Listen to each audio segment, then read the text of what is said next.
மகன் நாரத மகரிஷி வந்திருக்காரு. ஆசீர்வாதம் வாங்கிட்டீங்க. அப்பா என்ன சொன்னாரு? கண்ணு கருத்துமா காவல் சொன்னாரு. நம்ம இடத்துக்கு வந்தவங்களுக்கு தக்க மரியாதை செய்யணும். மரியாதை செஞ்சுட்டு திணையை கருத்தெல்லாம் அறுத்துக்கிட்டு நம்ம சீக்கிரம் காலையில 6 மணிக்குள்ள வீடு போய் சேரணும். ஆகையினால காலதாமத காரியம் வர வேண்டும். தாயில் சிறந்த கோவிலும் இல்லை, தந்தைகள் மெத்த மந்திரம் இல்லை,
எந்நாட்டு மக்களுக்கும் என்னை சான்றோருக்கும் மன்னனுக்கும் தொழிக்கும் எனக்கும் நல்ல ஆசீர்வாதத்தை தாருங்கள். வந்த நோக்கத்தை எடுத்து கூறுங்கள். வந்தாரை வரவேற்பதற்கு வந்த நாடு அதற்கேற்ப உங்கள் அண்ணனும் தோழியும் என்னை ஆடி பாடி மகிழ்ச்சி வரவேற்றனர். வரவேற்பு நன்றி. உங்களுக்கு ஏதாவது வர வேணும்?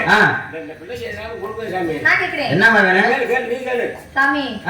எனக்கு 2 பொம்பளை பிள்ளை இருக்கு. சரி, இன்னொரு ஆம்பளை பிள்ளை வேணும். அப்படியா? அது நான் என்ன பண்ண முடியும்? இவரதே நீ கேட்கணும். நீங்க தானே. அப்படியா? உனக்கு என்ன போல் வாழ்க. அடுத்து உனக்கு ஆம்பளை பிள்ளை வைக்க வாழ்த்துக்கள்.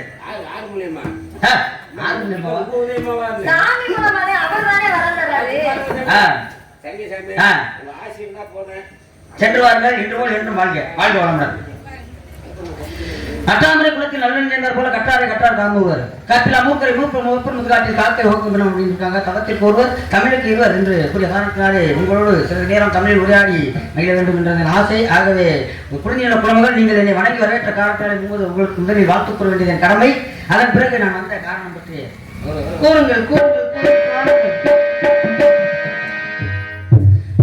அன்பு மலர்களே நம்பியிருங்களே நாளை நமரே எந்த நாளும் நமரே உலகிலே இருக்கும் வரையிலே நாளை நமரே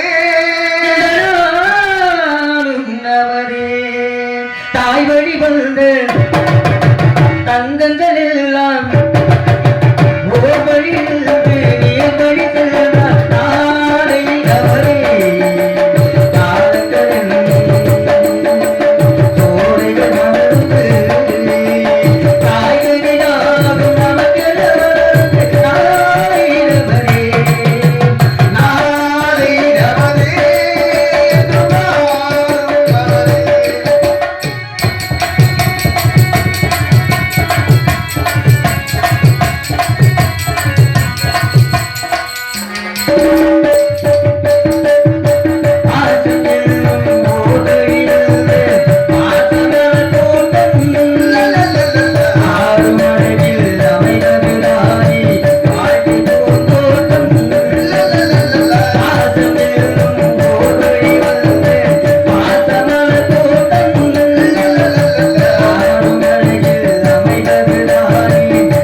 இருந்தாலும் கூட கேட்டு கொடுத்தவன் கர்ணன், கேட்காமல் கொடுத்தவன் பாரி, கொய்து கொடுத்தவன் மனவர்கள், தொடை அறுத்து கொடுத்தான் என்று சிவி சக்கரவர்த்தி, கண்ணை பிடுங்கி கொடுத்தான் என்று கண்ணப்ப நாயனார். அப்பேற்பட்ட வகையிலே வரலாற்றில் ஒவ்வொருத்தரும் ஒவ்வொரு வகையான கொடுத்திருக்காங்க. இந்த இடத்தில் நான் கேட்கக்கூடிய கேள்விகளுக்கு நீங்க எனக்கு தகுந்த பதில் கொடுப்பீங்களான்னு. கேளுங்கள் தரப்படும், தட்டுங்கள் திறக்கப்படும், தேடுங்கள் கொடுக்கப்படும் என்று சொன்னார்கள். கேட்கக்கூடிய கேள்விகளை சுருக்கமா விளக்கமா கேளுங்க. ஏன்னா காலதாமதம் காரியத்து கேடு அப்படின்னு சொன்னாங்க. கிரேதா திரேதா துவாபரை கலியுகம் எல்லா யுகத்திலையும் வரக்கூடியவர் நீங்க. 4 வேதம், 6 சாஸ்திரம், 18 புராணம், 28 ஆகமம், 32 தான தர்மம், 64 கலைக்காலத்தை பெற்றவர் நீங்க. அனிமா, மகிமா, லகிமா, கரிமா, பிராத்தி, பிரகாமியம், சித்தம் என்று சொல்லக்கூடிய அஷ்டமா சித்துக்களை கற்றவர் நாரதம் கரிசி. எப்பேற்பட்ட ஆளு? உலக சுற்று வாலிபன் நீங்க. நீங்க எங்க இருக்கிறீங்க? எல்லா உலகத்துக்கும் செல்லக்கூடியவர், வல்லமை பெற்றவர். இந்த இடத்துக்கு வந்திருக்க பார்க்க நாங்க கொடுத்து வைக்கணும். கேட்கக்கூடிய கேள்விகளை கேளுங்க சாமி. தெரிஞ்சுக்கிட்டு வரைக்கும் பதில சொல்லி, தெரியாதத பெரிய இடத்து பிள்ளை நீங்க, பெரிய மனுஷனுடைய பிள்ளை, பிரம்மனுடைய மகன் நீங்க இருக்கும்போது எனக்கு என்ன கவலை? எந்த கேள்வி கேட்டாலும் பதில் சொல்லுவேன்.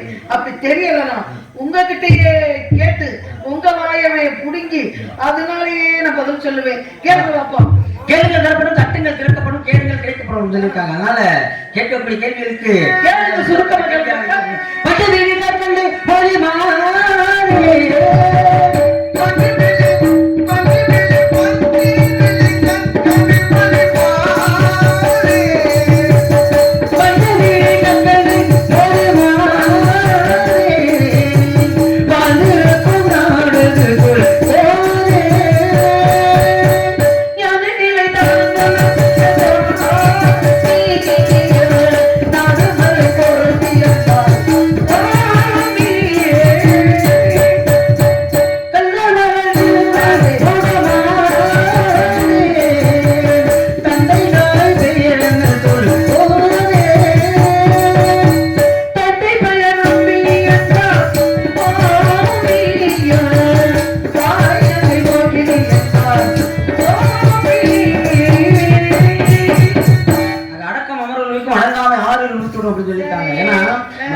இல்ல அதாவது வள்ளுவ பெருந்தகை சொன்னது அடக்கம் உறவுகளுக்கும் அப்படின்னு சொல்லியிருக்காரு. ஏன்னா நீங்க பேசக்கூடிய பேச்சில ஒருத்தவங்க நல்ல படிச்ச ஒரு அறிவாளி பேசும்போது ஒரு சபையில எவ்வளவுனே படிச்சிருந்தாலும் அவங்க வந்து அந்த ஒரு சபை நாகரிகத்தோட பேசுவாங்க. கண்டிப்பா. ஏன்னா நம்ம கற்றுக்கொண்ட கல்விக்கு எப்ப மதிப்புன்னா நம்ம வந்து அதிகமா படிச்சிருந்தாலும் கூட ஒரு சக மனிதரை மதித்து, ஒரு சபையில ஒரு சக மனிதரை மதித்து அவங்களுக்கு மதிப்பு கொடுத்து நம்ம வந்து நம்ம கற்றுக்கொண்ட கல்விக்கு ஏத்தாப்புல வந்து அடக்க ஒடுக்கோடு பேசுறதே வந்து ஒரு சிறந்த. இதுல இருந்து என்ன சொல்ல வரீங்க?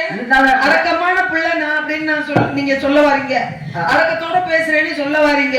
அதானே சாமியே கேளுங்க, கேட்கக்கூடிய விவரங்களுக்கு நான் தகுந்த பதில் கொடுக்குறேன்.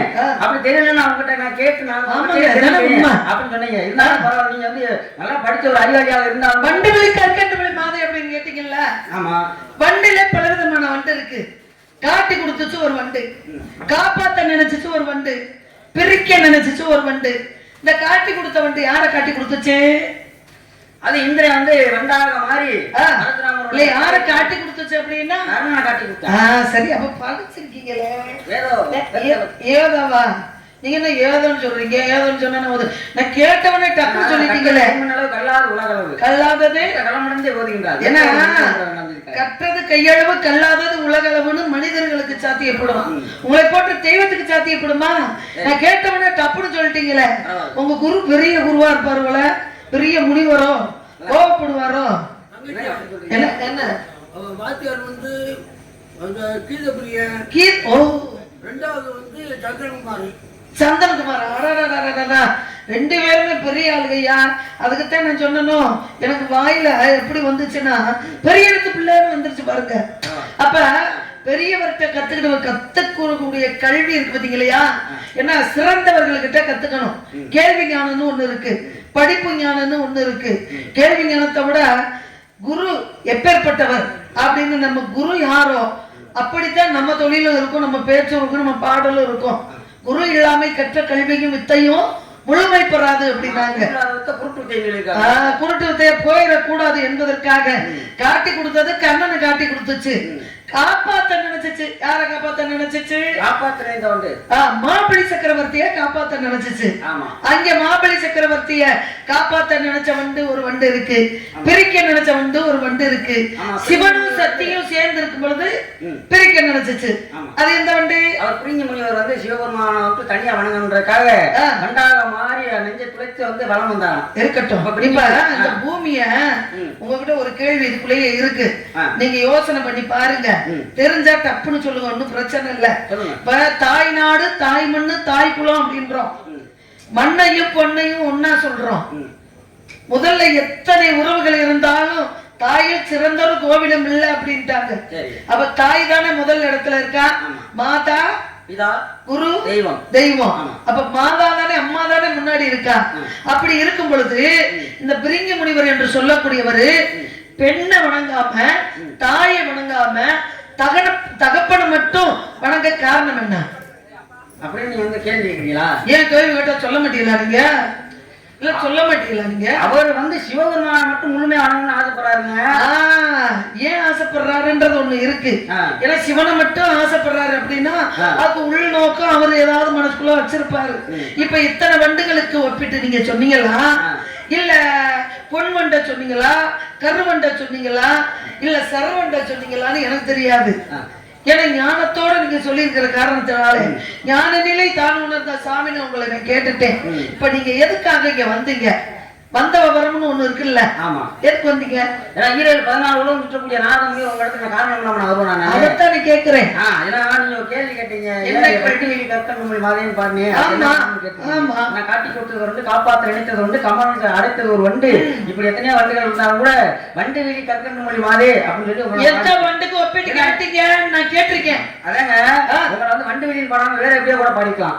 மான்வெளி பாடலாம், கையில் வெளி பாடலாம், கத்தி வெளி பாடலாம், கெண்ட வெளி பாடலாம், ஒரு வேல்வெளியில் பாடலாம், கயல்வெளியில் பாடிக்கலாம். மான்வெளிக்கு விளக்கம் இருக்கு, கயல்வெளிக்கு விளக்கம் இருக்கு, கத்தி வெளிக்கு விளக்கம் இருக்கு. சொல்லுங்க பாப்போம். ஏன்னா இப்ப மானோட தன்மை என்ன, மருந்து ஓடக்கூடியது. நீங்க மருந்து ஓடுனீங்களா? யாராவது வர்றாங்களா? மான் வந்து இயற்கையிலே பயந்த பாப்போம். அப்ப அது யாராவது வந்து மிருகங்களால் ஆபத்து வந்தோம்னா எப்போ வந்து என்ன செய்ய மருந்து ஓடக்கூடிய தன்மை. கண்டிப்பா. அப்ப மான் நீங்க வந்து என்ன பார்த்தா மருந்து ஓடல, அதனால உங்க மான்வெளியில் பாடல. வேல்வெளியில் பாடிருக்கான். வேலுடைய தன்மையில குத்தி கிழிக்கக்கூடியது. குத்தி கிழிச்சிரும்ல. ஆமா. நீங்க அப்படி உங்களுடைய வேல் வந்து யாரையும் உங்களுடைய கண் வந்து யாரும் குத்தி கிழிக்கிறாங்க. உங்களுடைய பார்வை வந்து பார்க்கக்கூடிய பார்வை வந்து ஒரு நேர் கொண்ட பார்வை. ஒரு அந்த பார்க்கக்கூடிய பார்வையிலே தெரியும். ஒருத்தவங்க சாந்தமான பார்வை. ஒருத்தவங்க கண்ணை பார்த்து பேசும்போதே தெரியும் அவங்க என்ன பேசுறாங்களா இல்ல போய் பேசுறாங்களா, அவங்களுக்குள்ள என்ன இருக்குன்றத அழகு. நேர்மையானவன் கண்ணை பார்த்து பேசுவேன். ஆமா. பொய்யானவன் என்ன பண்ணுவேன்? பூமியை பார்த்து பேசுவேன். எவன் ஒருத்தன் கண்ணை பார்த்து பேசலையோ, முகத்தை பார்த்து நேருக்கு நேரா நின்று பேசலையோ, அவங்க கிட்ட நிறைய குற்றம் இருக்குதுன்னு அர்த்தம். சொல்லுங்க. கண்ணை பார்த்து பேசுறாங்களே அவங்களுக்கு வந்து அந்த அவங்க மனத்தை என்ன நினைக்கிறாங்க கண்டுபிடிச்சாங்க. அப்ப அவங்க வந்து நான் வந்து அதனாலதான் அவங்க வேல் வெளியில் பாடல. சரி. ஒரு கயல் வெளியில் பாடிக்கலாம். கயல் என்ன மீன். மீன் வந்து யார் மீன் போன்ற கண்களை கொண்டு ஆட்சி செய்யக்கூடியவங்க மதுரை மீனாட்சி. தூங்காத வெளிகளோடு மதுரை ஆட்சி செஞ்சு கொண்டிருக்கனால தூங்காத மதுரை. அப்ப நீங்க வந்து தூங்காம மதுரை வந்து நீங்க மீனாட்சி ஆகல. ஆமா. அதனால அவங்க வந்து நான் வந்து கயல் வெளியில் பாடல. ஏன் உங்களை வண்டு வெளி கற்கன் பண்ணணும்னா எதுக்கு பாடுறீங்க? உண்மையோட தன்மை என்னன்னா துருதுருன்னு சுத்திட்டே இருக்கு. ஒரு இடத்துல இருக்காது. அது வண்டுக்கு அது அந்த எங்க இருக்கு தேன் இருக்கு அப்படின்ற அந்த பூக்களை மாறி மாறி மாறி அது துருதுருன்னு சுத்திட்டே இருக்காங்க. அந்த வண்டை போல துருதுருன்னு உங்க கண்ணு வந்து அப்படியே சுத்திட்டே இருக்கு. என்ன நிறமா இருக்கு? அது வந்து எந்த நிறத்துக்கு ஒப்பிட்டு சொன்னீங்க? அதான் சொல்றேன். பொன்வண்டுக்கு ஒப்பாலே சொல்றேன். பொன்வண்டுக்கு ஒப்பிடு அப்படி சொல்லுங்க. அத போல வந்து உங்க கண்ணு துருதுருன்னு இருக்கனால வண்டு வெளி கற்கணும் மாதிரின்னு பாடினேன். சரிங்க. இப்ப நீங்க இங்க வந்துட்டீங்கல்ல, எந்தெந்த இடத்துக்கு போயிருக்கீங்க? எந்தெந்த பெண்களை சந்திச்சிருக்கீங்க? நான் நிறைய பெண்களை சந்திச்சிருக்கேன். ஏன்னா நிறைய பெண்ணா ஊர்ல இருக்கிற பெண்ணல்லமா குறிப்பிட்ட பெண்களை சந்திச்சிருக்கீங்கல்ல.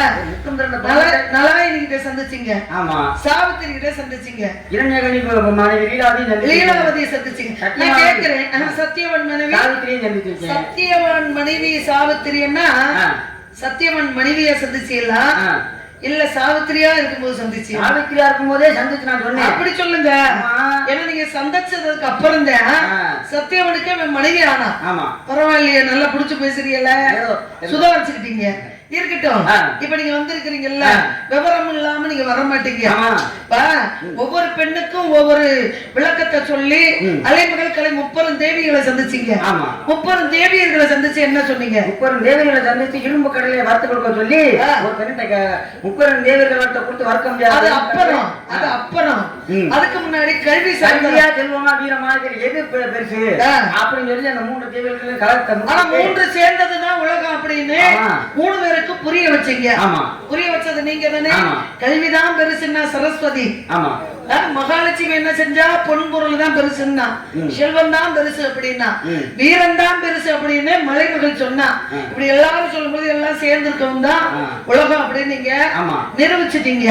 இப்படி காரணத்தினால லீலாவதியை சந்திச்சேன்னு சொன்னீங்கல்ல, முக்கியமான இடம் அந்த இடம். லீலாவதி என்னமா இருந்தா அந்த இடத்துல? லீலாவதி கர்ப்பமா இருந்தா. லீலாவதி வயிற்றுக்குள்ள இருந்தது யாரு? பிரகலாத. என்ன செஞ்சா? பிரகலாத சிசுவாங்கி வந்து 1000 ஆண்டுகள் கற்பத்தை தாங்கி வந்து லீலாவதி தாங்கிட்டு இருக்கா. இருந்தாலும் நான் கேட்கிறேன் உங்களை, இதுல ஒரு இடம் முக்கியமான இடம். லீலாவதியுடைய கணவர் யாரு? இரணியகசிபர். அவர் வந்து யார வழிபடுறாரு? அவர் வந்து பெருமாளுடைய பக்தன். ஆரம்பத்துல ஜெய விஜயனா இருந்தவங்க இப்ப வந்து சிவபெருமான் வணங்குறாங்க. சிவபெருமான் நீ பாருங்க, ஆரம்பத்துல எல்லாம் நான் கேட்கல. சிவபெருமானை வணங்குறவன் தானே இரணியகசிபு. புள்ள அப்ப எந்த பாதையில போறானோ அந்த பாதையில தானே பிள்ளையும் போகணும். இப்ப சைவ மதம் இருக்கு, வைணவ மதம் இருக்கு. நீங்க யாரு? நாங்க வந்து வைணவம். வைணவத்துக்கு உங்களுடைய சின்னம் என்ன? நாங்க வந்து ராமம் போடுறோங்க. நாமம் போடுறவங்க. ராமம் போடுறவங்களா நாமம் போடுறோம் போடுறவங்க. இப்ப நாங்க வந்து சைவ மதம். நாங்க சைவ மதம் என்ன அடிச்சிருக்கோம்? பசுபதி பாதங்களுடைய முப்பட்டை சிவ சின்னம் என்று சொல்லக்கூடியது. அவன் வந்து சிவ வழிபாடு செய்கிறான். அவன் பட்டை அடிச்சிருக்கான், 30 பட்டை. அந்த 30 பட்டை அடிச்சிருக்கான்ல, அப்ப மயனும் வந்து சிவனைத்தானே கும்பிடணும். ஏன் அவன் வந்து பெருமாளை கும்பிட்டான்? காரணம் என்ன? அதுக்கு என்ன காரணத்தினால நீங்க போய் லீலாவதியுடைய கருவுல என்ன சொன்னீங்க? அவன் அதை ஏன் அவன் வந்து சிவனை வணங்கணும் அப்படி சொன்னா அதே நான் சொல்றேன். ஆரம்பத்துல அதுக்கு ஒரு தொடர்பு ஒரு கதை இருக்கு. வைகுண்டத்து துவாரபாலகர்கள் என்பது ஜெய விஜயன். ஆமா, அந்த துவாரபாலகர்கள் ஜெய விஜயன் 2 பேரும் என்ன பண்ணாங்க, ஜனகாதி முனிவர்களுக்கு அன்னைங்க வரும்போது சரி பெருமாளை பார்க்கலாம் தடுத்து நிப்பாட்டினாங்க. அப்ப தடுத்து நிப்பாட்டின காலத்துல அந்த ஜெய விஜயனுக்கு நீங்க பூலோகத்தில் பிறக்க கடவுள் சாபத்தை கொடுக்குறாங்க. சாபத்தை கொடுத்ததுனால மகாவிஷ்ணு வராரு. அப்ப கொடுத்த சாபம் கொடுத்தது அப்படின்னு சொல்லி சாபத்துக்கு விமோச்சனம் அப்படின்னு சொல்லி சாபம் ஒண்ணுண்டா விமோச்சனம் ஒண்ணு இருக்கும். அப்ப மகாவிஷ்ணு கேட்டாராம், நீங்க 3 பிறப்பு கெட்டவர்களா பிறக்கிறீங்களா இல்ல 7 பிறப்பு நல்லவர்களா பிறக்கிறீங்களா கேட்டாராம். உலகத்துல பிறக்கன்ற சாபம் மாத்த முடியாது. நீங்க உலகத்துல பிறந்தே ஆகணும். 3 பிறப்பு கெட்டவர்களா பிறக்கிறீங்களா 7 பிறப்பு நல்லவர்களா பிறக்கிறீங்கன்னு சொல்லி கேட்டாரு. அப்ப அவங்க 7 பிறப்பு உங்களை பிரிஞ்சீங்களா இருக்க முடியாது. 3 பிறப்பு நாங்க கெட்டவர்களா பிறக்கிறோம், சீக்கிரமா உங்கள்கிட்ட வந்து நாங்க சேர்ந்துருவோம் அப்படின்னு சொல்லி மகாவிஷ்ணு சொல்றாங்க ஜெய விஜய் 2 பேரும். அப்ப என்ன செய்யறாரு, அப்ப நீங்க கேட்கறாங்க வரோம் உலகத்துல பிறக்கிறோம், ஆனா எங்களுக்கு மரணம்ன்றது உங்களால ஏற்படணும், உங்க கையிலாலே சாகுவோம் அப்படின்னு சொல்லி வரம் கேட்கிறாங்க. அப்ப கொடுத்த வரம் அந்த முதல்ல யாரா பிறக்கிறாங்க? முதல்ல வந்து இரண்யகசிபு இரண்யாச்சனா பிறக்கிறாங்க. இந்த இரண்யாச்சன் என்ன செய்யறான், பூமாதேவியை கொண்டு போய் கடலுக்கு ஒழிச்சு வச்சு அதை வந்து திரும்ப வராக எடுத்து மீட்டு வந்தாரு. ஆமா, அப்படி இரண்யகசிபு இரண்யாச்சனா பிறந்தாங்க. இவர் என்ன நரசிம்ம அவதாரம் எடுத்து வந்து இரண்யகசிபா கொலை செஞ்சு ஆமா வதம் பண்ணி அவர் வந்து அந்த மோட்சம் கொடுக்கறதுக்காக வந்து கொள்றாரு. 2வது பிறப்புல ராமனும் ராமன் அவதாரம் எடுக்கிறாரு மகாவிஷ்ணு. கும்பகர்ணனும் ராவணேஸ்வரனா பிறக்கிறாங்க. அப்ப அங்கேயும் வந்து மகாவிஷ்ணு ராமன் அவதாரம் எடுத்து வரம் பண்றாரு. 3வது பிறப்புல தந்தி விக்ரனாவும் சிசுபாலனாவும் பிறக்கிறாங்க மகாபாரதத்துல. அங்கேயும் அங்க வந்து கிருஷ்ணன் சிசுபாலர்கள் எத்தனை பேரு? சிசுபாலன் சொல்லுங்க. சிசுபாலன் 100 தவறு செஞ்சா நான் 100 தவறு நான் மன்னிப்பேன். சரி, அதுக்கப்புறம் செய்யற பாவத்துக்கு நான் மன்னிப்பு கொடுக்க மாட்டேன், அவனை வதம் பண்ணிட்டு சொல்லி பிறக்கும் போதே என்ன அவனுக்கு வந்து 3 கண்களோட பிறந்தான். அப்ப அந்த 3வது கண்ணு எப்ப யார் மண்டியில உட்கார வைக்கும் போது 3வது கண்ணு மறையுதோ அவங்க கையாலே சாப்பு அப்படின்னு சொல்லி அந்த சிசுபாலனோட ஒரு அசரீதி சொல்லுது. பிறக்கும்போது அப்ப அவங்க தாய் ஒவ்வொரு மண்டியில உட்கார பார்க்கறா, கடைசியில கிருஷ்ண பரமாத்மா மடியில உட்காரத்துக்கு 3வது கண்ணு மறையுது. அப்ப என்ன காரணம், அந்த கிருஷ்ண பரமாத்மா அப்ப சொல்றாரு, அப்போ உங்க கையால என் மயனுக்கு சாவு, என் மயனை வந்து எதுவும் பண்ணிடாதப்பா. அவங்க சிசுபாலனோட அம்மா கேட்கறாங்க, அம்மாவை மயன் 100 தவிர பொறுத்துக்கிறேன், அதுக்கப்புறம் அவங்க நான் பொறுத்துக்கிற மாட்டேன் அப்படின்னு சொல்லி அதுக்கப்புறம் மகாவிஷ்ணு வந்து என்ன செய்யறாரு, கிருஷ்ணாவதாரத்துல சக்கராயத்தோட அவன் வந்து வரம் பண்றாரு. நந்தி வைக்கணையும் சிசுபாலனையும் மகாபாரதத்துல. இப்ப காரணம் என்னன்னா, ஏன் அவன் வந்து சிவனை வணங்கணும்னா, ஏன்னா அரிய ஜீவன் ஒண்ணு அறியாதவன் அப்படி சொல்லுவாங்க. அப்ப இவன் வந்து சிவனை வணங்கி வைக்கிறான். அது இரண்யகசிபு. ஆமா, சிவனை வணங்கி வைக்கிறான். இவனுக்கு எதிரியா யார் நினைக்கிறான்? மகாவிஷ்ணு எதிரியா நினைக்கிறான். காரணம் என்ன? அவன் பிறப்பின் நோக்கமே வந்து மகாவிஷ்ணு இறந்து சாகணும்ன்றது. அப்ப அதனால என்ன செய்ய அவன் எதிரியா நினைக்கிறான். அவனை பக்கத்திலேயே விடக்கூடாதுன்னு அவன் நினைக்கிறான். ஆமா, ஏன்னா அவன் கையாலதான் அவன் சாகணும்ன்றது அவனுக்கே தெரியும்.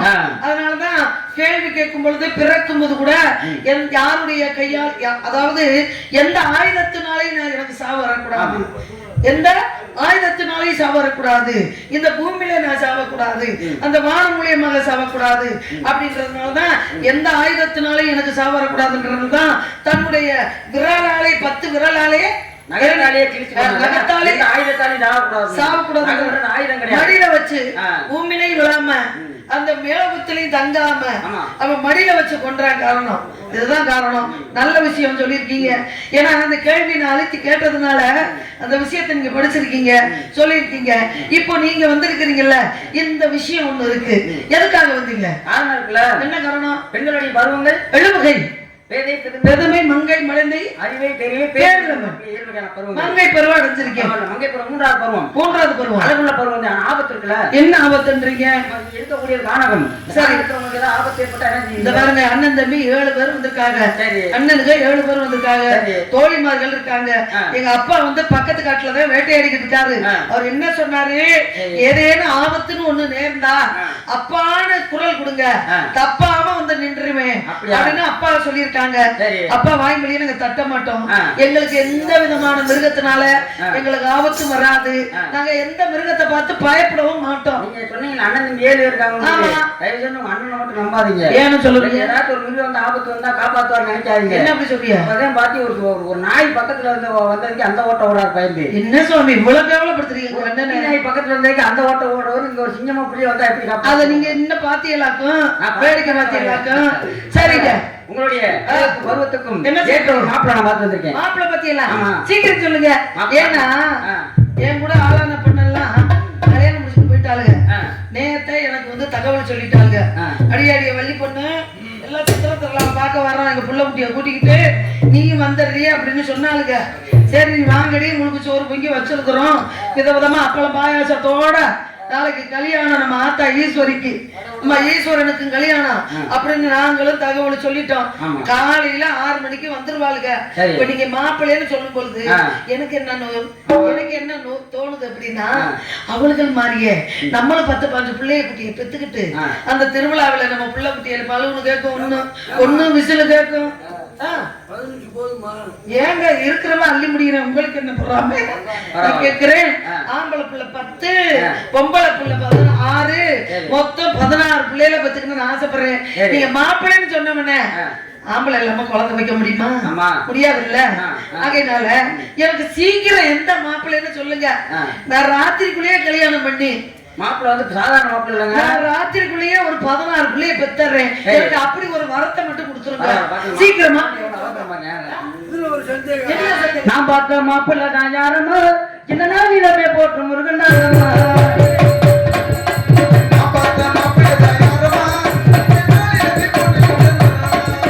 கல்யாணம் பண்ண போற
உங்களுக்கு மனசாட்சி இருக்கா?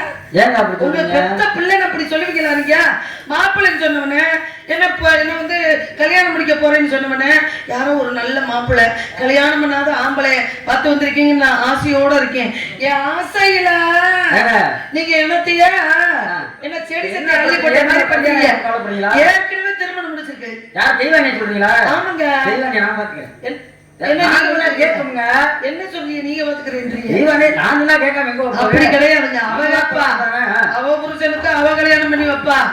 ஏங்க அவ திங்கிறதெல்லாம் தின்னு விட்டு வாங்கி மாட்டுறதெல்லாம் மாட்டி விட்டு அவ இது பண்றதெல்லாம் இது பண்ணி விட்டு இப்ப எனக்கு மிச்சத்தா தள்ளி விடுவாளா? இல்லங்க. ஒரு அரைமுடி வாங்கியிருப்பா, ஒரு காலத்துக்கு நெக்லஸ் வாங்கியிருப்பா, ஆசையா பாசமா புருஷனும் கொஞ்சிருப்பா. அடுத்த தின்னு போட்டு போறது நான் வந்து திங்க வந்திருக்கிறேன். எனக்கு அதெல்லாம் பிடிக்க கூடாது. பாருங்க, நான் புலங்குற வீட்டுக்குள்ள நான் மட்டும்தான் புலங்கணும். நான் திங்கிற சட்டியில நான் தான் திங்கணும். நான் இருக்கிற இதுல குடும்பத்துல நான் தான் இருக்கணும். அதனால வட்டி சொத்து விட்டு கொடுத்தாலும் வாழ்க்கையை விட்டு கொடுக்க மாட்டான். இன்னொரு புருஷனை கல்யாணம் பண்ணிக்க மாட்டேன் அப்படின்றதுனால போய் உனத்த விவரம் பொண்ணு வந்தவரே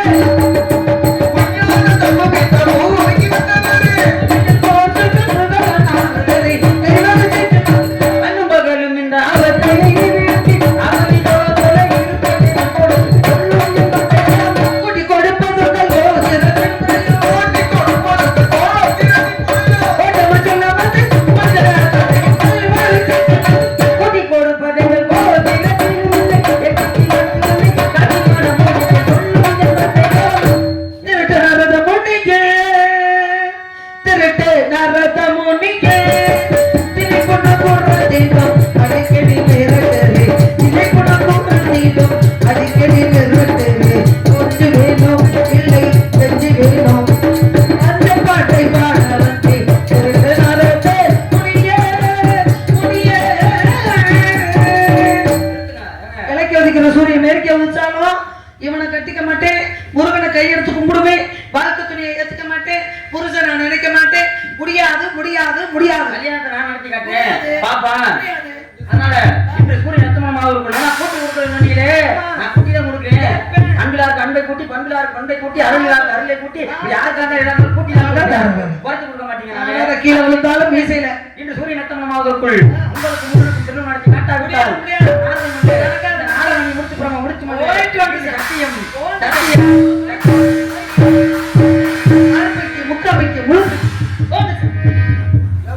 பரவாயில்லையே சாமி ரோசப்பட்டு ஓடிவிட்டாரு. நல்லா சொல்லுங்க, கேளுங்க, சொல்லுங்க. என்னது என்னது? ஏன் அப்படி சொல்றீங்க? உங்களுக்கு ஒரு விஷயம் தெரியுமா?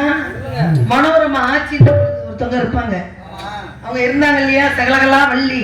அவங்க சொல்லுவாங்க, நம்ம ஓகனை இங்க அந்த நம்ம மோகனாங்கின்னு ஒருத்தர் நடனக்காரி வந்திருக்கா, அவ எப்படித்தான் ஆடுறான்னு பாப்போம்னு சொல்லிட்டு வருவாங்க. அடியே அவ பெரிய ஆட்டக்காரி, அவளை பார்க்க நீ போறியா அப்படின்னு கேட்கும் பொழுது, ஏன் அவளோட போட்டி போட்டு நான் ஆடக்கூடாதா? அவங்க ஒரு பக்கம் ஆடுனா நம்ம ஒரு பக்கம் ஆடுவோம். அவங்கள 4 பேர் பார்த்தா நம்மள 3 பேர் பார்க்காமையா போயிருவாங்க. ஏன் அப்படின்னு கேட்ட மாதிரி நான் என்ன சொல்றேன், முருகனுக்கு எத்தனை கல்யாணம் முடிச்சிருந்தாலும் நானும் ஒரு பக்கமா இருக்கேன். ஆமா, அதனாலே வெற்றிவேல் முருகா சீக்கிரம் வரணும். உங்களுக்கு பிடிக்கலன்னு நான் சொல்லுவேனா, நீங்க வரணும், உங்க முகத்தை காட்டணும். அந்த முகத்தை பார்த்த மக்கள் எல்லாம் சிரோடும் சிறப்போடும் பொறுப்போடும் வாழணும். அதை பார்த்து நானும் சந்தோஷப்படணும், நானும் வாழணும். அப்படின்றதுக்காக சீக்கிரம் ஒரு முகத்தை திருமுகமா மக்கள்கிட்ட காட்டுங்க. வாங்க வெற்றிவேல் முருகா.